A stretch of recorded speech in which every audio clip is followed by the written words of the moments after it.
join me in welcoming Dr. Frank Sharp, the lead educator and lead interpreter with the official State of Texas Longhorn herd. He has deep expertise in Longhorn history, genetics, and preservation, and he brings decades of scholarship and passion to sharing the living legacy of Texas's iconic cattle. So join me in welcoming Dr. Frank Sharp.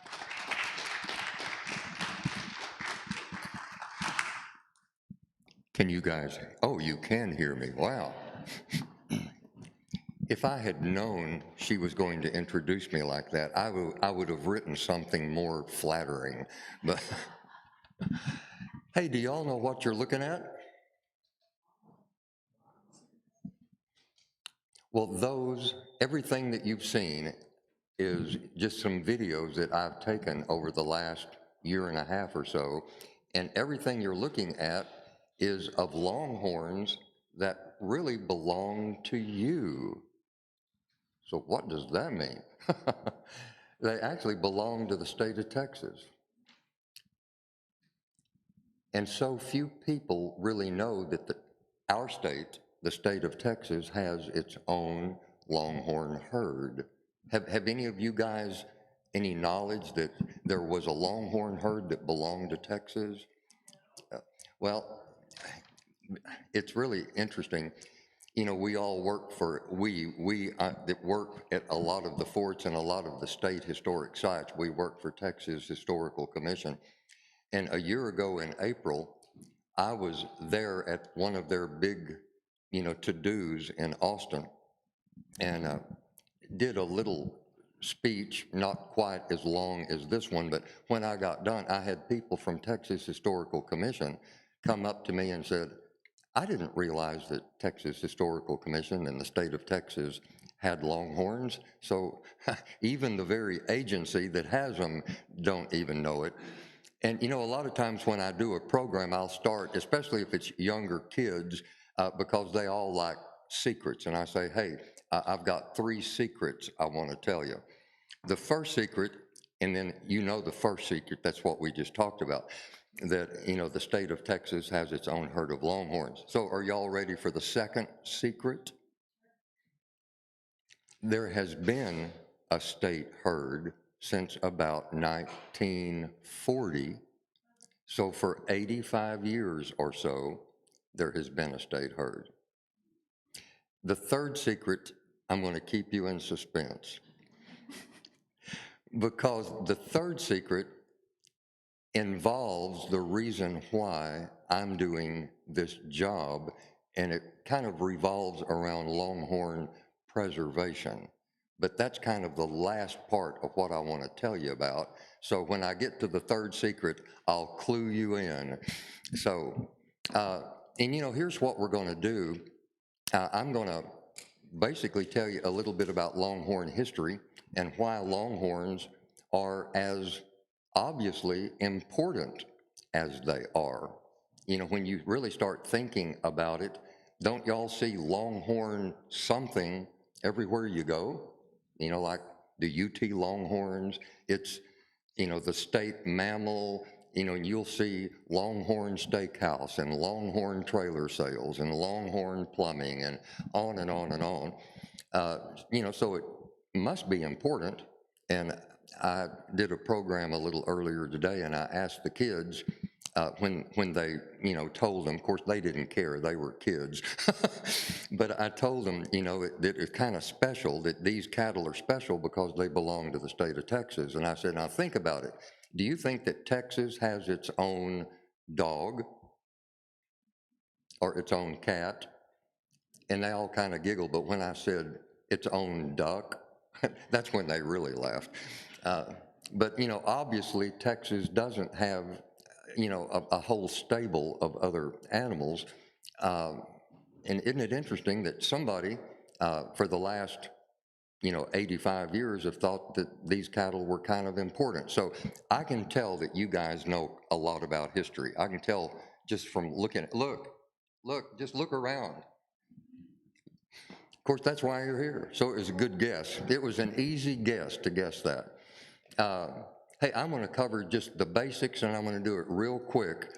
Just longhorns in this country, like how did the longhorns get here? And how did they get to Fort Griffin? And now you guys know, since I told you that Texas has its own Longhorn herd, I kind of omitted the part that they actually live at, like the home of the state herd of Longhorns is at Fort Griffin. So somebody asked me where Fort Griffin is. And this young lady here is saying it's up close to Albany, and yes, it is. Matter of fact, if you're in Abilene, you go about 35 miles northeast, you're in Albany, and then you go 15 miles straight north of Albany, and you're at Fort Griffin. So it puts it about 50 miles from Abilene.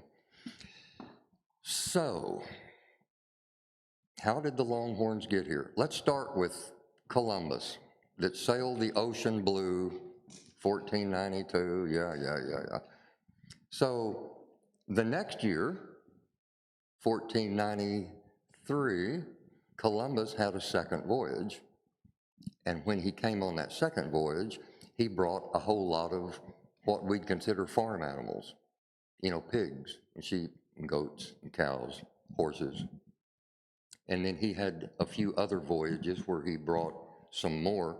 He brought them to some Caribbean islands, and I wish I had the quote with me, but I remember reading a book called The Columbian Exchange, Columbian for Columbus, and about the change, the exchange from what came from the old world, over in Europe and, the Eastern Hemisphere, and then what came to the New World, which we know as the Western Hemisphere, and that exchange of animals and plants and bacteria and viruses and venereal disease and a whole lot of stuff, was taken back and forth. I mentioned venereal disease just to get your attention. But that was kind of important back at that time. But see, it did get your attention. And that was one of the things that happened. And the quote went something like this, like, if you could have been from Mars, been in outer space, looking down at the Caribbean islands after Columbus brought, those first few animals, that it was just something you could almost see the exponential growth of the animals, while at the same time, the native people and the native animals declined. They said it was just a phenomenal occurrence, and it happened really pretty fast. The story goes that the animals, that came from southern Spain, southern Portugal, when they got to the New World, when they got over here, the conditions were so similar and they were already adapted to here. So when they got here, they didn't have much competition. They had a lot of food, and their numbers literally just exploded. And then, so that's all the 1492, the 1493. So, you fast forward about 20 some odd years, and then another Spanish explorer brought them from the Caribbean islands to the mainland of Mexico. So now we're in the early 1500s, and what happened there? The same thing. The conditions were perfect. There was a lot of grass, a lot to eat. The numbers just kept increasing.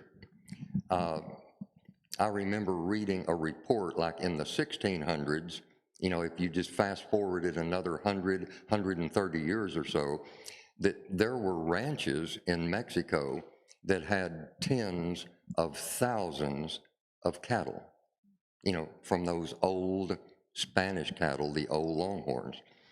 And at some point in the late 1600s, Spanish missionaries were taking the word different places. And of course, what concerns us, they were headed north. And at some point in the late 1600s, they brought those same farm animals, the cows and the goats and the pigs, whatnot. And the Spanish missionaries brought them into what is now Texas. And so when they got into Texas, and of course we're talking northern Mexico, southern Texas, the numbers just kept exploding. And by the Civil War, and this is where a lot of you guys are going to kind of chime in with me, because I know you know a lot of that history. You know about the Depression that was in the South, especially after the Civil War. Like all the southern states, there was nothing. There was no money, there was no jobs, there was very little food, and just in every sense of the word, a depression. And what do we think happened that brought Texas out of the Depression about 1,000,000 times faster than the other southern states?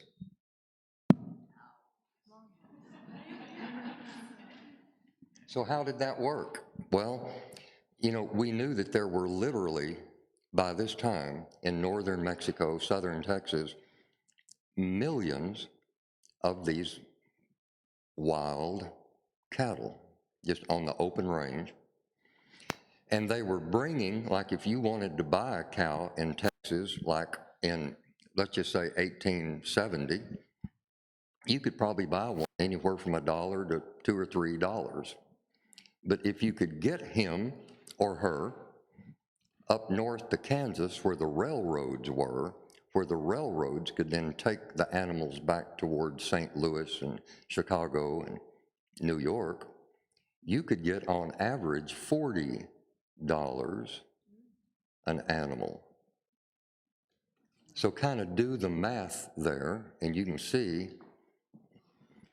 Of course, it sounds pretty easy when you say it. Let's buy one for $4, and we'll just take it from southern Texas up to Kansas, and we'll fight the droughts and the floods and the cold and the heat and the lack of water, and we'll fight the Indians, and when we get it up there, we'll be rich, you know. But it's always a lot harder than it sounds. So. You know, I don't know that I'd ever heard this, but if you knew how many cattle went up the trail, and we now know that they averaged about $40 a head, right? And so I took a lot of time trying to figure out, okay, this source says there were 8 million cattle went up the trail. This source says 10,000. This source says 12,000. If you look on Wikipedia, and you can right now if you want to, Wikipedia will tell you that there were 27 million cows that went up the trail. But I'm not very good at math. I graduated from 3rd grade math, so I've got to keep things simple. I'm going to just do a conservative number here and say there were 10 million. I can multiply by 10 pretty easily.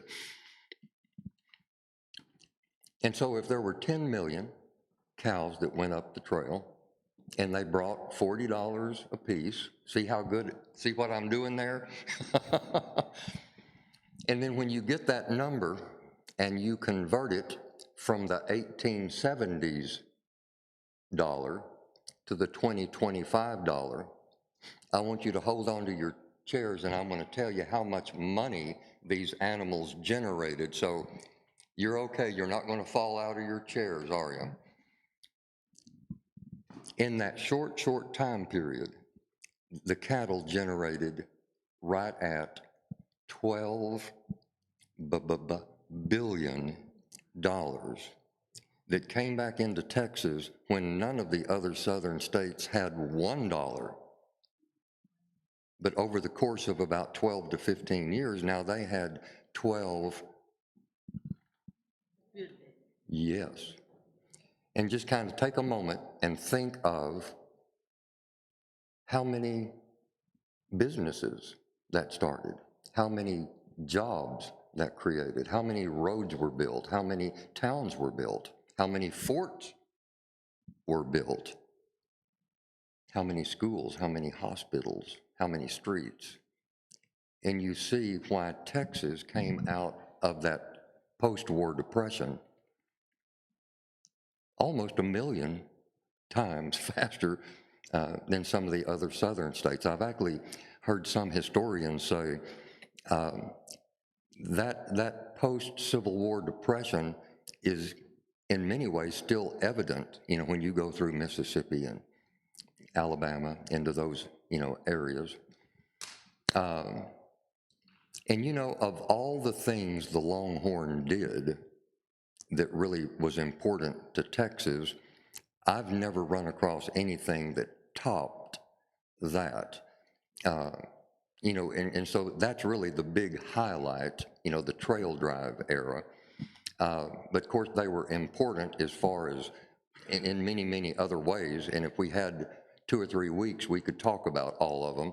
But it's kind of interesting.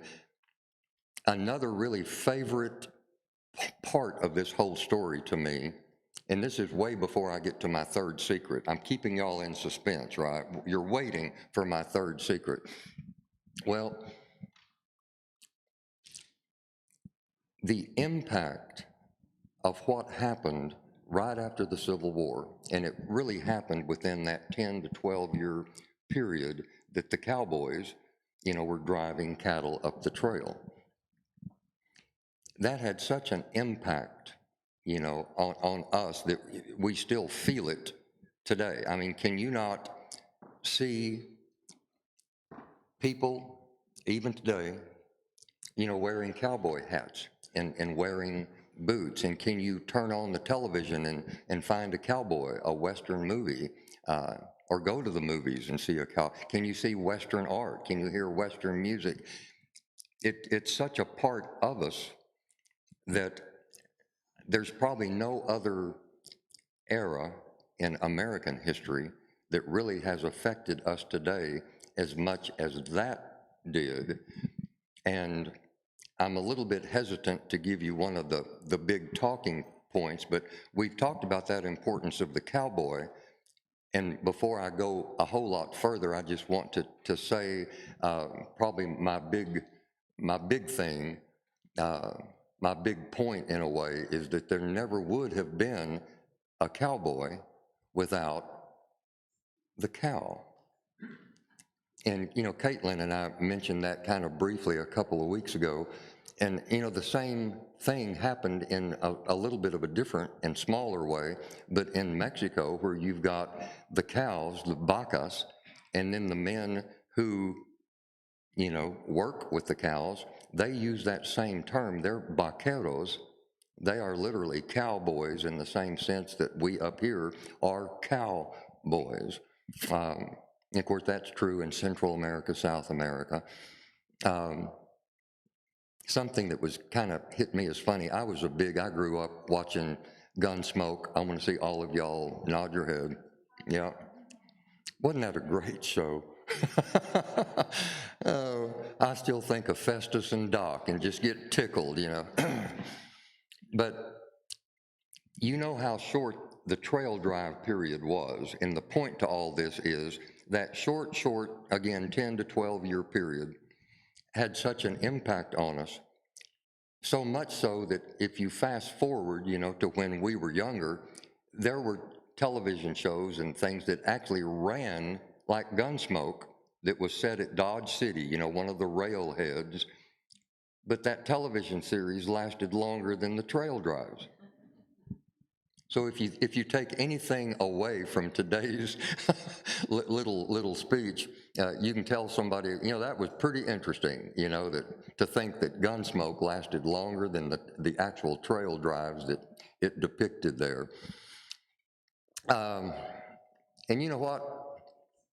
I'm just sitting thinking, Louise, would you come up and let's go to another PowerPoint? I think I'm about ready to go to secret number 3. Are y'all on pins and needles? Oh. Well, while she's doing that, let's get into the 1900s, and it was about 100 years ago, kind of the mid-1920s. I bet you guys know the name J. Frank Dobie. Yeah. See, a lot of audiences, I can't do that. I'll say J. Frank Dobie, and they think, what? But you knew he wrote the book, and it's been called the Longhorn Bible, but he wrote a book called The Longhorns, and I don't know that it's really that good, but he was the only one writing one back then. But anyway, it was about 100 years ago, and that book was written, by the way, about 1940, but about 15 years before that, he was actually, of course, you know, he was in Austin, he was a professor, and he was talking to some of our, you know, congressmen and representatives and whatnot, and he was saying, why doesn't Texas get its own herd of longhorns? And that kind of kept going, and he kind of kept pressuring people, so he really was kind of the start of the state herd. And then the story goes that in the late 1930s, y'all know the name Sid Richardson too, I'll bet.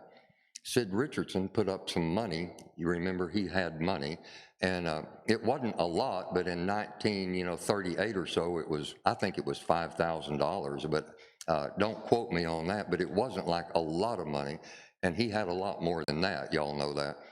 But they looked for a guy named Graves Peeler, and Graves Peeler went out and found the animals that actually became the state of Texas herd. So that's how we got a Texas herd, and again, that happened about 1940. And kind of interestingly, you'd never guess the first place they put the state of Texas herd. Probably in your wildest, you'd never guess it, but it was Corpus Christi State Park. I mean, of all places, I would have never guessed it. And then I think they moved to Brownwood, where I live. I actually live in Brownwood. They moved them to Brownwood State Park, and then finally in 1948, they moved them to Fort Griffin. So they've been at Fort Griffin since 1948. So what are we looking at now? Remember, we started with you guys are really interested in history. Well, there are about 60 images on this PowerPoint, and what you're looking at here, the images of the live animals and the images of like the horns and horn mounts, they date from 1870 to 1920. So they're, you know, anywhere from 100 to 150 years old. I'd like to just sit down and look at them with you. I haven't seen these in a day or two. Can you see how similar that they look to some of these, you know, modern day animals that you see the skulls here, but you see the general, like, look at that one, how similar it is to this cow right here, as far as the actual shape of the horns. And that's going to be important when I tell you my secret number 3. So that's what all this is leading to. What I'd like for you to do as you look at these, just kind of look at the general proportions and the shape and the size. You see that the horns are not like 12 inches in diameter, anything like that. And then when you see the live animals, you'll see that these older animals that from 100 to 150 years ago, that they look almost identical to the state of Texas herd when you see the modern animals, and that's where my story kind of gains some importance. So, are y'all about ready for secret number 3? You just can't stand it, can you? And that's actually where this PowerPoint starts, right here. And aren't the animals magnificent looking? I mean, really, just, wouldn't you love to come to Fort Griffin and spend an afternoon or a day or a weekend with me, and we could just go out in the pasture and take a big pitcher of iced tea, and wouldn't that be fun? And so all of y'all are invited. Austin's going to come see me in about 5 days, so he can point the direction to you. All right, here comes secret number 3. In 1994, I needed to write a dissertation. I had finished all my coursework, and I didn't have a clue what I wanted to write on. Most of the smart kids, they'd been working on it for a while. They had known, several courses ago. Obviously, I wasn't one of those. The first dissertation proposal that I sent in was to write about a man that was curing cancer back kind of in the 1930s time period. And I knew of several other men and women, doctors, researchers, scientists, that had cancer cures back kind of in that same time period. My granddad in 1948 was cured of a malignant cancer by yet another doctor. So that whole saga of medicine and cancer was kind of important to me. But the guy that was the head of my committee kind of discouraged me from doing that. Well, here at UTA, we don't have any medical people. And anyway, I wasn't going to write a medical paper.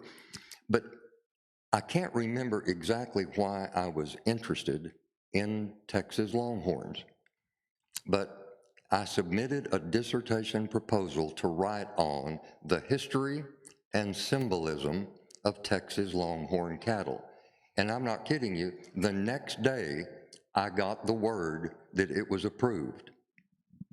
So in 1994, I started working on my dissertation. So the cattle, and they've been a huge part of Louise, my life, our kids' lives, like for the last, 31 years. And we bought our first cows, and some of these that you're looking at here are kind of descendants of those. Even though I probably should have brought skulls from the state of Texas Longhorn herd, I drove from Brownwood, and I didn't want to drive 2 hours, to, to Fort Griffin, to drive 2 hours back to Brownwood just to get some skulls, and you're not going to know the difference anyway, are you? And truthfully, these guys here, the genetics that these guys have are in the state herd anyway, so they're not officially part of the state herd, but genetically they're very much a part of the state herd. So I had about 3 or 4 months before I started doing like any research, like going out in the field and interviewing people. And I read everything that I could read about the Longhorns.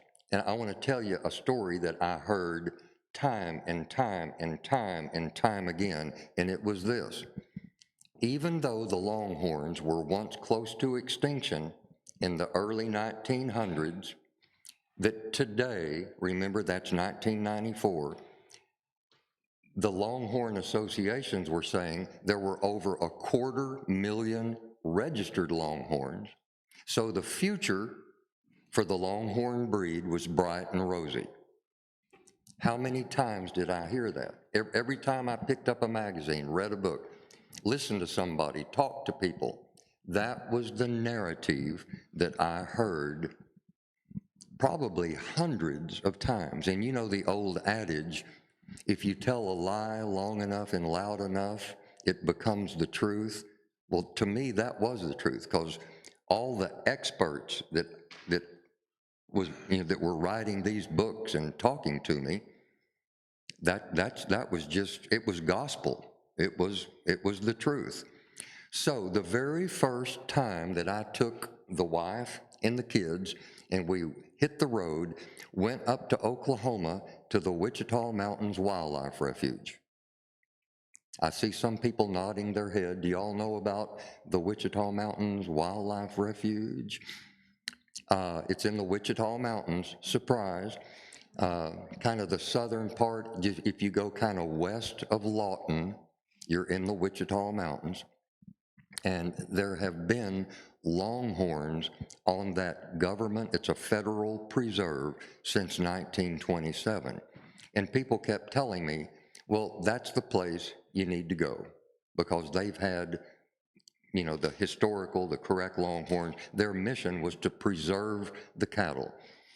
And then some other folks who were pretty knowledgeable, they gave me the names of about 8 or 10 of the old timers in the Longhorn world, and basically told me this is where you need to start, at the Wichita Mountains Wildlife Refuge, and with these old timers that have been in the Longhorn world for, their whole life. So I remember being up at the Wildlife Refuge, sitting across from the guy that was in charge of the Longhorns and the buffalo, and we talked a little bit, but about a minute into the conversation, he told me this. He said, "Yes, Frank, remember the 250,000 registered ones?" He said, "Yes, Frank." There are a lot of long-horned registered animals out there, but the true original longhorn cow is closer to extinction today than at any point in its history.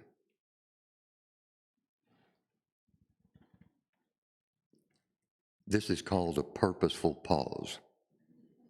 I can't tell you how shocked I was. I mean, I can still remember sitting there with my ears buzzing, like, what? This guy's up here in Oklahoma. Does he not know about the 250,000 registered ones? Like, he could have literally taken a wet rag and slapped me across the face, and I wouldn't have been any more shocked than I was. And I don't think I even listened to anything else he said. But what happened was, a few days later, I interviewed, remember the second old timer that was on my list? Guess what? Told me the same thing, as did the third old timer and the fourth and the fifth. Right down the line, everybody that I talked to that knew what they were talking about said, the cattle are not in as good a shape as what the Longhorn associations are telling us. So how do we know that? Well, you've been looking at some modern cows. See, that cow there, you can come see her up at Fort Griffin.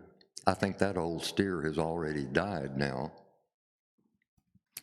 But you see that these animals do look historically correct. They look like the old cattle. Give us a second. I'm going to pass out something. I might pass out, but no. I'm going to pass out a sheet to kind of illustrate what is going on in the modern Longhorn world. Caitlin, could you help us pass out just a few here? Thank you. My excuse, I don't have two hands.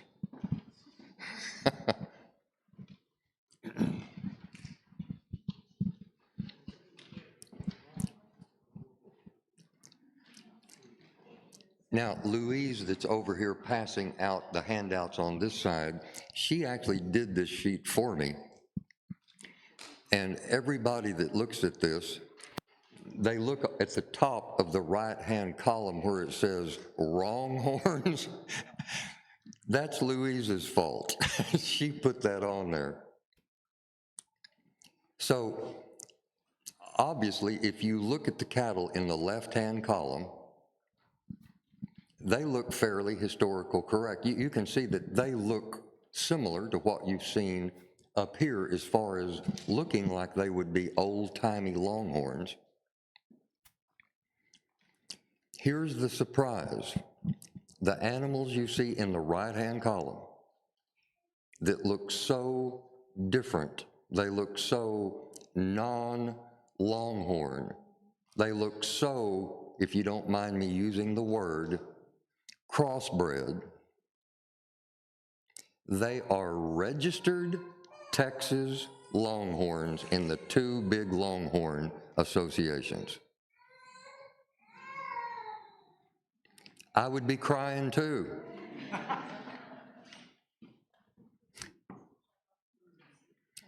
The two big Longhorn associations are not only allowing this, they're promoting it.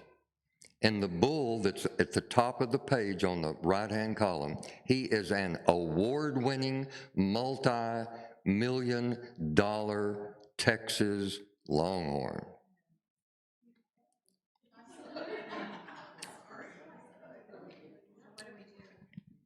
So what do we do? Boy, that's a great question. But I have just revealed to you my secret number 3, of course, so you don't have to be in suspense anymore. But what I just handed out to you and what I've told you about what I found out was going on in the Longhorn world, does it remind you of anything that we go through today, like in our political world? You know, you see the same stuff. I'm trying to be polite.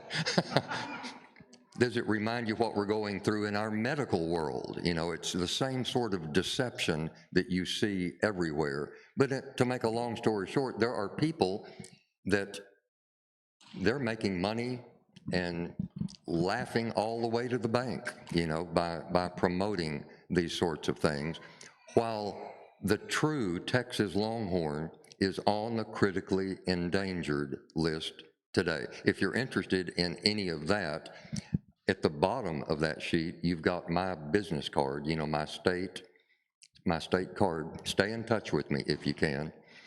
And I could talk for probably another 3 weeks, but that was my big finale, my big third secret. But a great question. Let's ponder that a moment. And really, what can you do?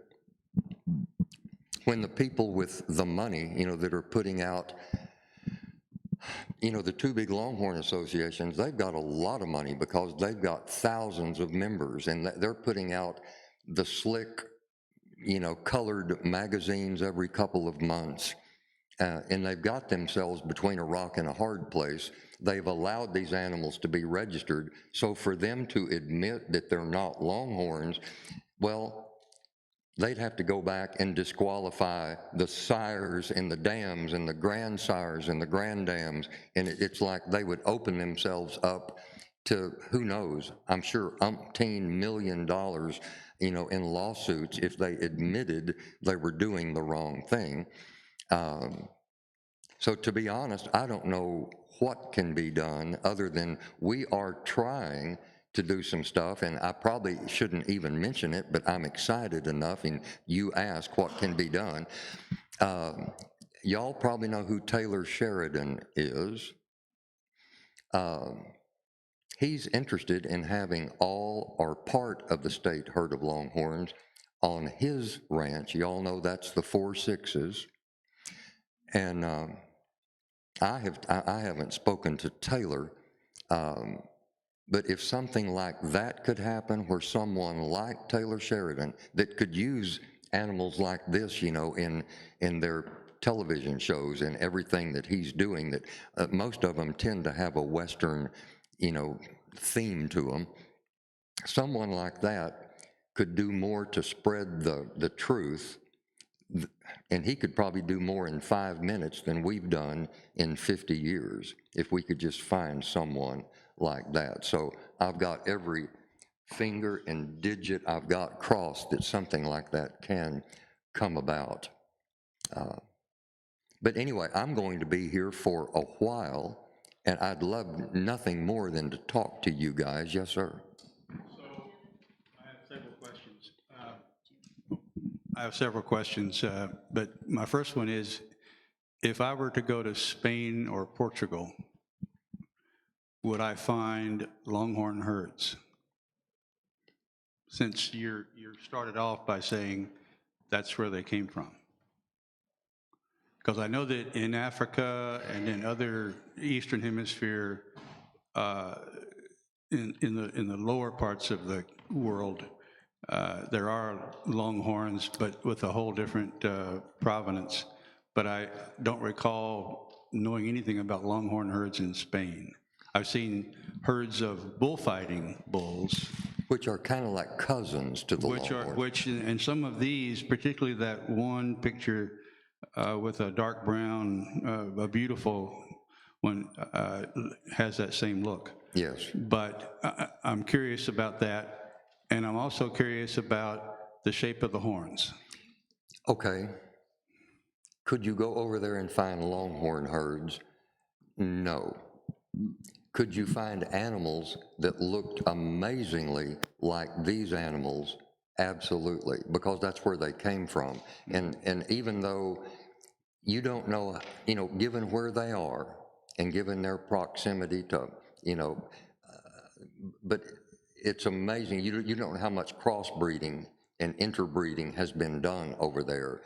But what's amazing, like if you look at how horrid those look, you can go to Spain and find animals that look almost identical to the right type of cattle. So if your question was, could you find animals that were closer to real longhorns than what some of the registered longhorns are? Well, absolutely that. Well, I'm particularly talking about the ones with the sort of S curve Well, in them, like these here. and of course, when you see the Spanish fighting bulls, those are bulls, and their horns, if I don't feedback, their horns are set, like bulls, kind of. Well, that's like number one here. Yeah, like at the top left there. And of course, he's a young bull, about 3 years old, but very similar to that. And there's not a lot of bulls that you've seen up here in these older pictures. Most of those were steers and cows.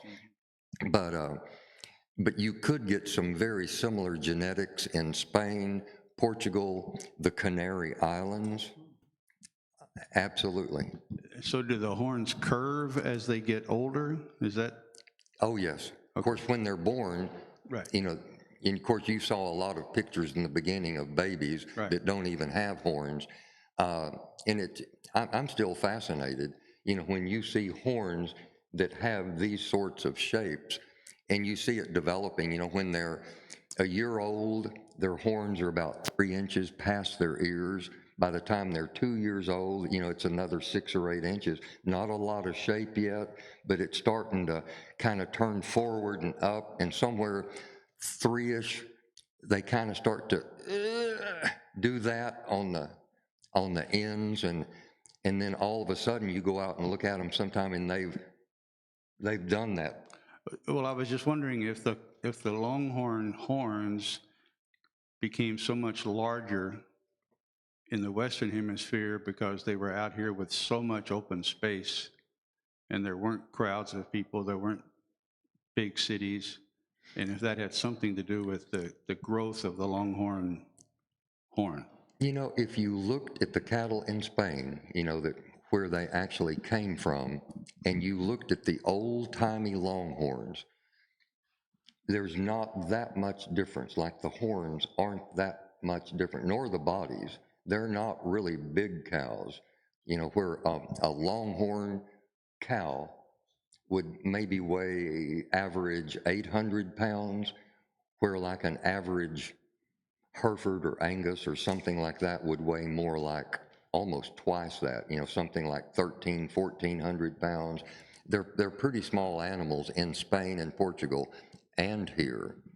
Of course, there are a lot of different varieties of cattle when you get over there, and some of them they raise for beef cattle, and over the centuries they've selected, for bigger, beefier type animals. But it is amazing when you go there how similar you can find some animals. One of the reasons I so emphatically said, no, you can't find herds of longhorns, for one thing, they would not call them that. The word longhorn didn't even come into existence for these animals until like the late 1800s, early 1900s. They were just called wild cattle or Spanish cattle, Mexican cattle. And that whole evolution of the word longhorn is really interesting too. But yes, ma'am. Here we go. Out at Cedar Breaks, there's also part of the herd, and the gentleman there said that you can always tell a longhorn because along his backbone, like back toward the tail, there's a dip in it. Can you talk to that? I can. I'd almost have to show you a picture. If you're looking at a longhorn, the profile view, like like an animal, you know, standing this way. Well, you'd still have to see a profile, because what he's talking about, where the tail rounds up, and then there's a bone in front of it. A lot, and not every longhorn, but a lot of them, the tail will round up and then it will dip before it goes up to that bone. And it's just like that much of a dip. It's not like, if you ever see one, a good profile where you can really look at that top of the hip. Yeah, and I've heard that called a spoon dip. I don't know where the term came from, but a spoon dip back there. And I can draw you a picture of it. Are the Longhorn Association's breeding just for horns? I mean, because looking at these, that's all. Okay, I was just wondering if the Longhorn Associations are breeding their cattle just for these great big horns? If you knew how many times in the last 30 years I have told people this is what is driving the modern longhorn industry. And I do this. Yeah, when you go to the sales, when you go to the shows, when you go to anywhere, if you look at advertisements, the only thing you see is tip to tip horn span. Like, this cow's really good because it's got tip to tip horn span. It's like, well, can it have a baby? Can it nurse a baby? Can it live past 6 or 7 years old? I mean, but really, but that's the narrative today, that what makes the best longhorn. But these are so big, the diameter are so big compared to this other picture. Say that one more time. Well, the diameter of these horns is so much bigger than it is on the one on the left. Amen. So Well, that's what they're breeding for? You know what? They're really breeding more for this than they are that. But many people that are raising longhorns and selling them, they're advertising the girth, the circumference of the horn as a good thing. But they're ugly. Say it again. They are ugly. Say it louder. Eklig. Ganz eklig. Oh.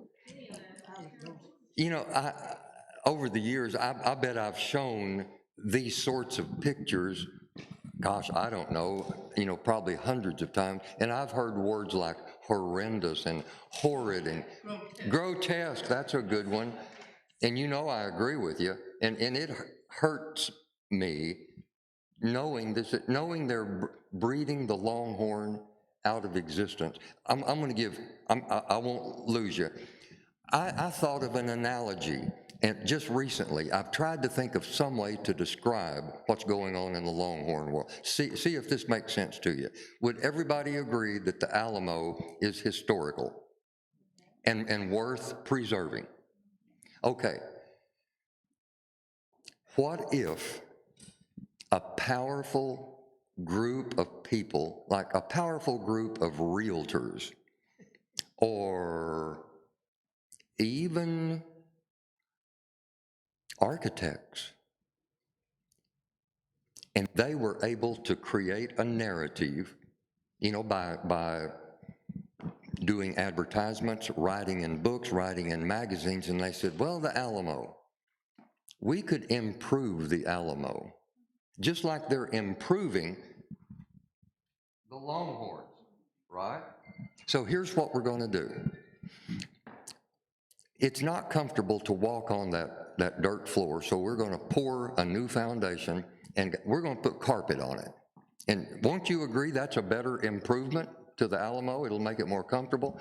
And you know, the walls are thick enough, but there's still places where, you know, air can get in, and in the wintertime it's too cold, in the summertime it's too hot. So let's close it in, and we're just go ahead and put sheetrock on the inside. We'll brick it and put other, you know, insulation on the outside, and we'll put some big picture windows. Wouldn't you agree that big picture windows are better? It would be an improvement over what they've got. And then, of course, brand new roof, we'll just do a metal roof, but we'll put a whole lot of insulation on it. And then you put central air, put 16 or 20 bathrooms. Wouldn't that make it better? And anyway, you see where I'm going. You're making it better, and these architects and engineers and realtors they're the ones spreading the narrative.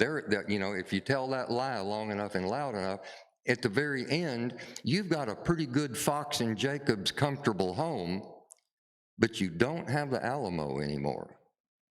And that's exactly what's going on in the Longhorn world.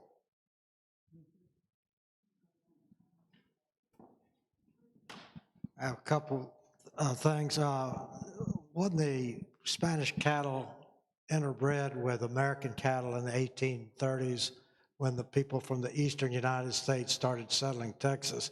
And so it was a hybrid to begin with.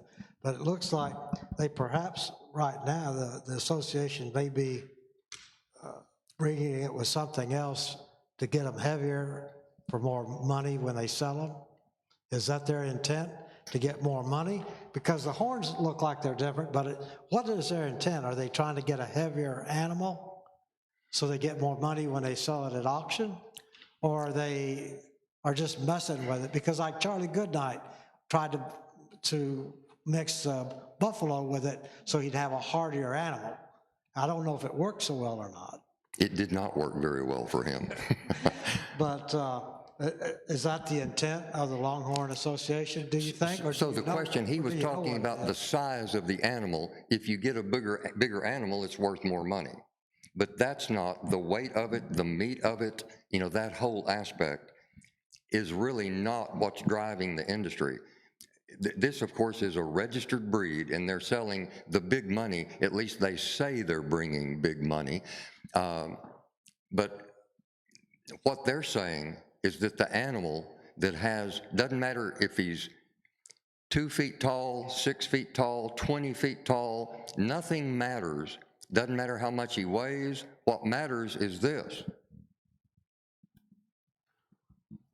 And the situation is so ludicrous, you could literally do this. You could go to a foreign country, just pick one, off the top of my head, Afghanistan. You could go to Afghanistan, and if you found a bovine that had real long this, and you could put it on a boat, ship it back to Texas, and if you were willing to fib in 2 places on a registration document, you could have that Afghanistan cow registered as a full-blood Texas Longhorn. That's how stupid the situation is now. And really, again, I'm back to that. What would make that worthwhile if that animal had longer horns than the other Longhorns? But because it had the longest horns, the narrative is it would be the best Texas Longhorn. I'm just curious about the lifespan changes over the years. Are they living longer? Are they not? Oh, that makes me wish we had more time, because there's so much of that sort of information I'd love to share with you.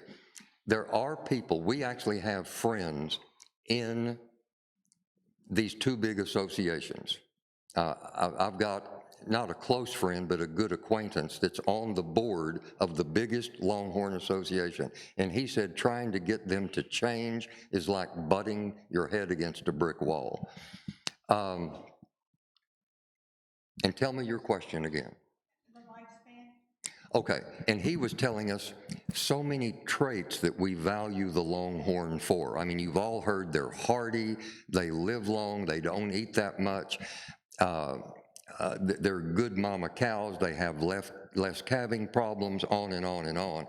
And he said what they're finding with all of these crossbred, I can't say crossbred, but with all of these crossbred animals is they're not that fertile. You know, they can't breed like the other ones, and it's harder to get pregnant. And when they do, then it takes them years to breed back again, but they're dying sooner because they're just inferior animals. They're crossbred. So it's a great question. appears to me those were crossed with the Zulu. Get those, that's what they're doing. Say it louder. I said, it appears to me they're crossed with the Zulu. It's obvious they've got something crossed in them that would be Brahmin, Zebu, something. It's hard for me not to think about the Watusi cows just because they're so big around.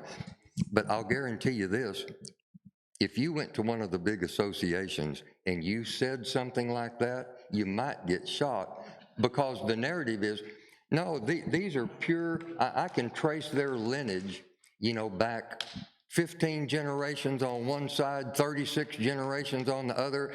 I can prove to you they're pure Texas Longhorns. Exactly.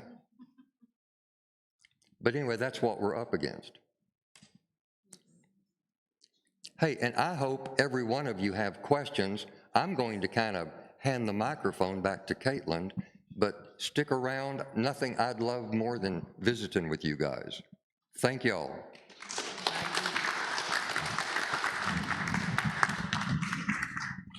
All right, folks, before we close things up and open things up to questions for Frank, we're going to draw for our door prize. Maybe. All right. We are drawing for the door prize, which is Texas Zeke and the Longhorn, a children's book, as well as a very cute stuffed longhorn. Check your tickets. We're looking for 434295. Excellent. Congratulations.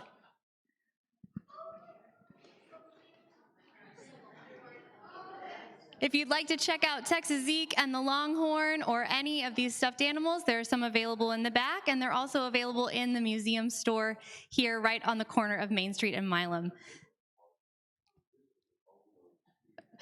He's so excited. Thank y'all so much for being here today. Thanks for supporting local history. We hope you'll join us again next month for our presentation on Friday, October 31st, Halloween night. Jeff Nichols will be here to talk more about the evolution of undertaking and funeral services, especially in Texas, and we hope that we get to see you then. Thank you for being here. Please be sure to check out our table for merchandise and membership information, and join us tomorrow for Living History on the grounds at the museum. You can leave your survey cards in your chairs, and we'll pick those up at the end. Thank you so much.